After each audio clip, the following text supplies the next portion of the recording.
जी हाँ, I actually came in the second half. I didn't come in the first half, pun intended. I loved it. It was so fun.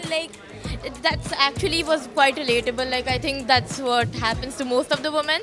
So I think I won't spoil it for you. Go and watch it. You'll get it that. Otherwise, do you think audience will accept such kind of? I think I accepted it. I am audience. Everybody is going to accept it. Obviously. It's a really good movie. I really like Bhumi Penikar, and it's a very special message for women in this movie. Thank you very much. Anything about the story you would like to say? It's for today's women, and everyone must watch it, for the young generation especially. I just love the movie. Thank you very much. And I think इसमें लोगों की mentality के हिसाब से I don't think everybody is going to watch the film in the first place because this is a very urban audience taste वाले film.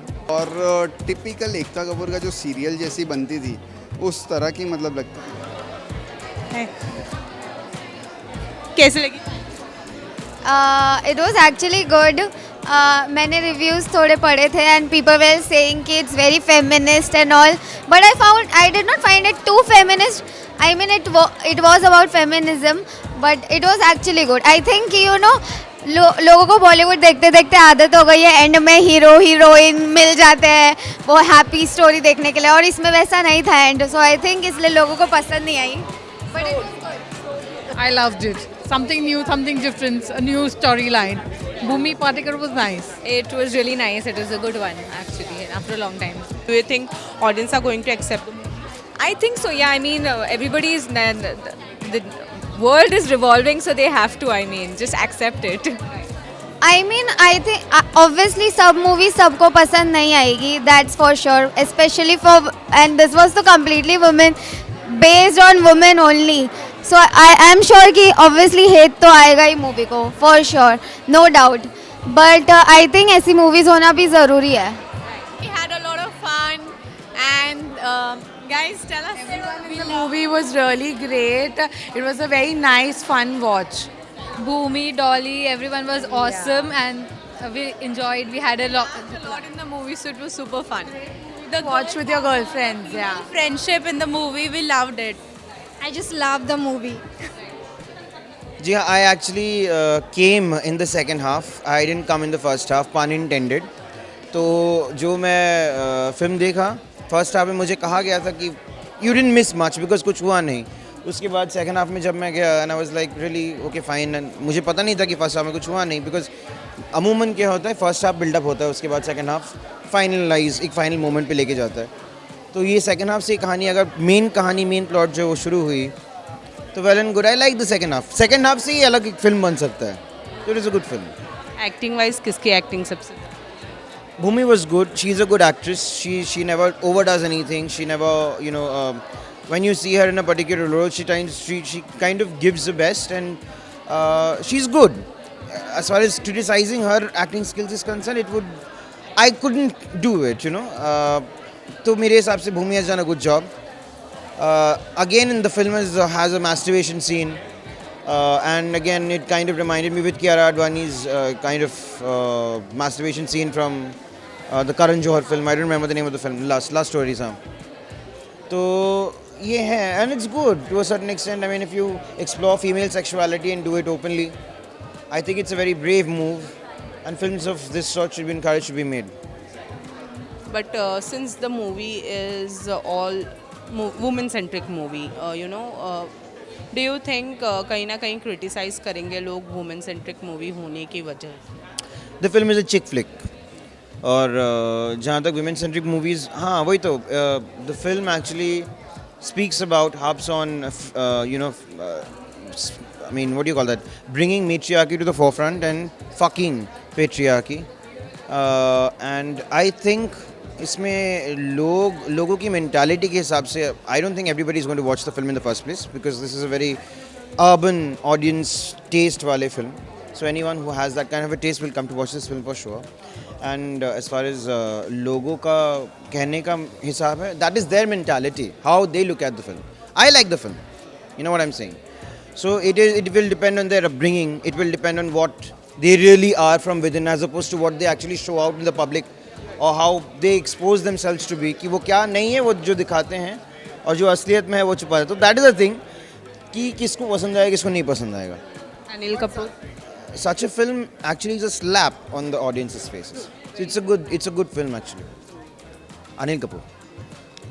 Anil Kapoor is Anil Kapoor, yaar. I mean, he has been there. He's a fantastic actor. I mean, I cannot really question his acting skills for that matter. And as far as his presence in the film is concerned, उनको जैसा role मिला, उनको जैसा role दिया गया, वो as a flirting Casanova in his 50s, 60s or whatever, 60s maybe, because he's obviously over 60. तो flirting Casanova ने 60s और वो जो इमेज है कि ही स्टिल यंग वो दिखाने का जो कोशिश है, that should be just a bit tempered down, क्योंकि लोगों को कुछ समझ में आता नहीं कि कौन मेकअप लगा के कौन क्या कहाँ पर मेकअप लगाए, किस तरह से बाल एक शॉट में 10 बार बाल ये करते हैं, 10 बार मेकअप लगाया जाता है, टचअप होता है. तो all of those things should be tempered down. Matured film है, मैच्योर्ड तरीके से हैंडल करो.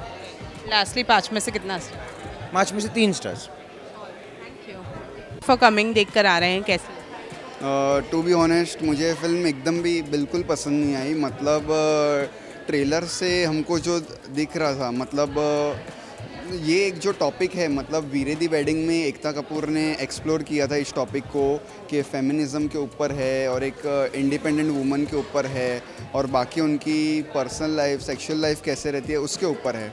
लेकिन ये फिल्म मतलब आपको कहीं पे भी कनेक्ट नहीं करती है, काफ़ी ओवर द टॉप जाती है और टिपिकल एकता कपूर का जो सीरियल जैसी बनती थी उस तरह की मतलब लगती है. आप पहला हाफ देखो, दूसरा हाफ देखो, कभी कुछ और चल रहा है, कभी कुछ और सीन चल रहा है. ऐसा लग रहा है कि उन्होंने मतलब हालांकि ये फिल्म का जो ड्यूरेशन है वो 1 घंटा 56 मिनट का, लेकिन ऐसा लगता है कि हम सीरियल के 8 से 10 एपिसोड देख रहे हैं अलग अलग. मतलब एडिटिंग भी आप बोलो या कोई भी आप चीज़ की बात करो, मतलब ये फिल्म आपको किसी भी तरह से कुछ कनेक्ट ही नहीं करती है.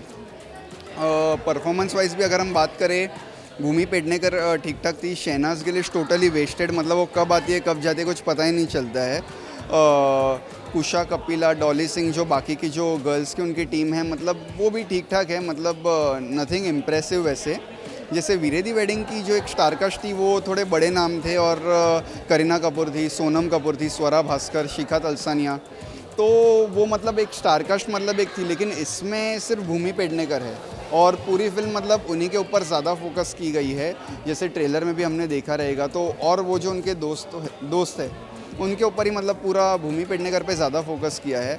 और राइटिंग भी मुझे लगता है कि मतलब इट्स ओवर द टॉप. मतलब एकता कपूर ने जो ऑल्ट बालाजी पे जो कंटेंट लाया था वही कंटेंट हमको यहाँ देखने मिलता था. उस लेवल की राइटिंग है. तो डायरेक्शन की भी बात करें तो वो भी इतना कुछ खास लगा नहीं. मतलब ऐसा फिल्म में कुछ भी नहीं है कि जो मतलब एंजॉय कर सको. अनिल कपूर का भी कैमियो है, लेकिन वो भी इस एज में मतलब वो थोड़ा मुझे अनएक्सेप्टेबल लगा. मतलब पूरी तरह से जिस तरह से भी अगर आप देखोगे तो इट इज़ मतलब वुमेन सेंट्रिक फिल्म होने की वजह से कहीं ना कहीं हेट्स या नेगेटिव कमेंट्स.